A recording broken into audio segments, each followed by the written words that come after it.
Welcome to a self-guided tour of the Marlor House. My name is Bob Wilson and I'm on the board of Allied Arts, and we are recording this tour from the parlor of the Marlor House. The Marlor House was named after John Marlor, who was born in England on February 11, 1789, and died in Milledgeville, Georgia on October 13, 1835. Speculation is strong that Marlor either served an apprentice in Charleston, South Carolina, or taught himself from the most outstanding Georgian and federal houses found there. This is evidenced by the many decorative motifs found in and around the Charleston area. These motifs are reproduced in Marlor's Milledgeville buildings, constructed between 1815 and 1835. Milledgeville's first decade of architecture, 1805 to 1815, was dominated by Jet Thomas and John Scott, who built the original State House and most of the domestic buildings. The second and third decades yield to the influence of Marlor and a score of aspiring builders who worked with him. Marlor's initial work in Milledgeville exhibits the plainer influence of his predecessors. The houses built between 1820 and 1830, a period of intense collaboration, gave birth to the style known as Milledgeville Federal, which telescoped elements of late Georgian, plantation plain, Federal, and early Greek Revival styles into one unique architectural style. The presence of the colossal portico with a three-dimensional wooden fan in the gable and a cantilevered balcony signaled this style. Early records reveal that Marlor was very much a Federalist, approaching his building business with an independence and self-sufficiency characteristic of the times.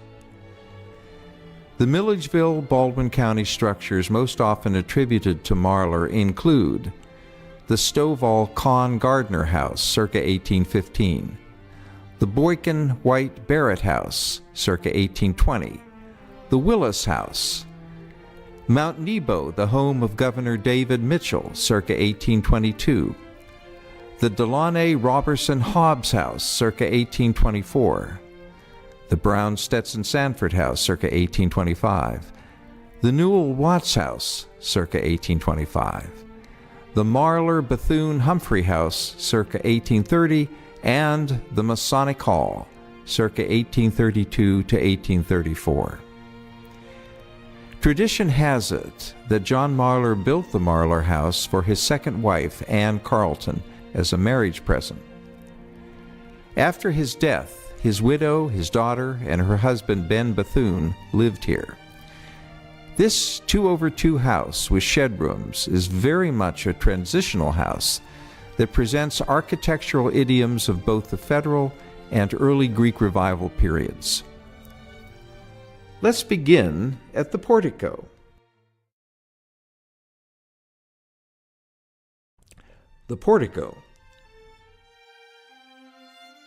The colossal portico has the more massive Doric columns of the Greek Revival and the small cantilevered balcony of the Milledgeville Federal style. The Marlor blocks in the mantling over the door are a motif the master builder uses quite often in both the interior and exterior of his Milledgeville buildings.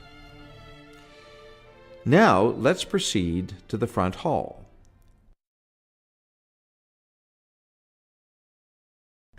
The front hall. The dominant feature of the front hall is the circular stair in the Federal style, with the usual planar rectilinear posts, volute newel post, and dancing wave step ends. Of special note is the unique curved window frame at the stairway's second-story level. The lantern is a Georgian reproduction which was purchased for the house in 1981.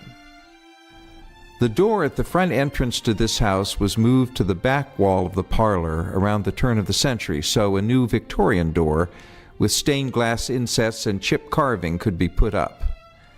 That door was used until 1982, when the original door was moved back to its rightful place and the parlor wall closed off once again to isolate the shed room, which served as a, quote, prophet's room, unquote, in earlier days. Now, if you will turn right into the parlor.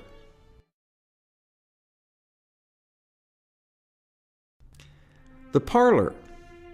This room illustrates the carpenter's version of the Greek Revival mantel, and research indicates it was hand-painted, along with the rest of the moldings and window boxings in the main rooms, upstairs and down, to resemble mahogany. This room is 19 by 19, and many of its 9/9 window panes are original. It is believed the fireboxes evident now were not original to the fireplaces.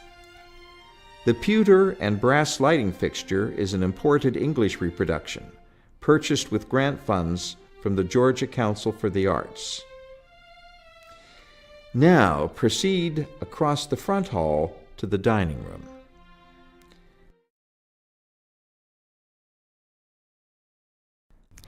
The dining room. Like the parlor, the dining room is 19 by 19 and has its original 9/9 windows intact. The picture molding in this room dates from the Victorian era. The rear door to this room allowed for the passage of food via the shed room and shed porch to the dining table. The lighting fixture in this room was given to Allied Arts by the Humphrey children in memory of their mother and father, who were the last family to own this house and raise a family here.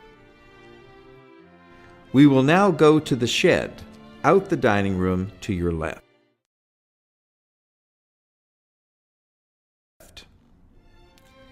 Original back porch. Sandwiched between the two shed rooms was a covered porch, which left the back wall open to the service yard. The original 1830 house ends on a line with the modern glass door and wall, which enables us to experience the openness and light of the former porch. And now, please exit to the garden.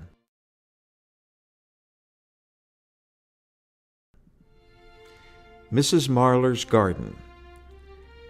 This represents a small, circa 1830, flower, vegetable, and herb garden. Friends of Allied Arts are currently helping to maintain this area as a sitting place for visitors.